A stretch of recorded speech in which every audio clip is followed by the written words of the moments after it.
Start. Okay, in this video we are going to learn how to do triangle movement.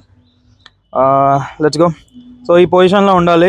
ఈ పొజిషన్లో ఉన్నప్పుడు triangle points అనేవి వెనకాల base ఉంది, ఫ్రంట్లో 2 పాయింట్స్ ఉన్నాయి.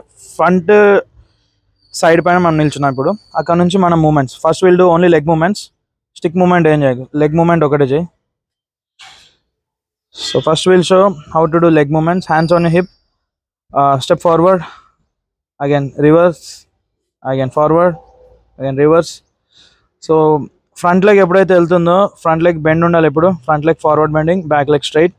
సో ఫ్రంట్ లెగ్ తీసి వెనకాల పెడుతున్నాం. స్టెప్ 1. స్టెప్ 2 చేసినప్పుడు బట్ కిక్స్ చేసుకుంటూ ఇక్కడ నుంచి మళ్ళీ back to front vertex. Again step 3, step 4. Total 4 counts ఉంటాయి. సో ఇక్కడ నుంచి మనం స్పీడ్ అలవాటు అయిన తర్వాత అప్పుడు స్టిక్ మనం పట్టుకోవాలి. 1 2 3 4, again 1 2 3 4. now catch the stick. So ఈ లెగ్ మూమెంట్ ఒక 50-60 టైమ్స్ రిపీట్ చేసిన తర్వాతనే స్టిక్ తీసుకోండి. సో అక్కడ నుంచి స్టిక్ పొజిషన్, హోల్డింగ్ అంతా తెలుసు కదా. అక్కడ నుంచి హోల్డింగ్ పొజిషన్ స్టార్ట్.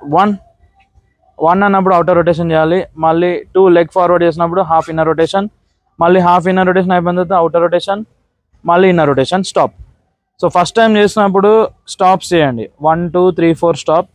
ఒకసారి అలవాటు అయిన తర్వాత కంటిన్యూస్ లూప్స్. 1 2 3, ఇప్పుడు స్టాప్ ఏం లేదు. 4, అగైన్ 1, ఇమీడియట్లీ 1 2 3 4. ఫాస్ట్గా చేసి ఇట్లా కనిపిస్తుంది. సో కంటిన్యూస్గా ఒక 5 టైమ్స్ చేద్దాం. 1 2 3 4, అగైన్ 1 2 3 4, 1 2 3 4. వీడియో అర్థం కాని వాళ్ళు కొంచెం స్లో మోషన్ పెట్టుకొని చూస్తే అర్థమవుతుంది. Very very easy movement. So and with practice you will get the speed. This is called triangle movement, Silambam freestyle. Thank you.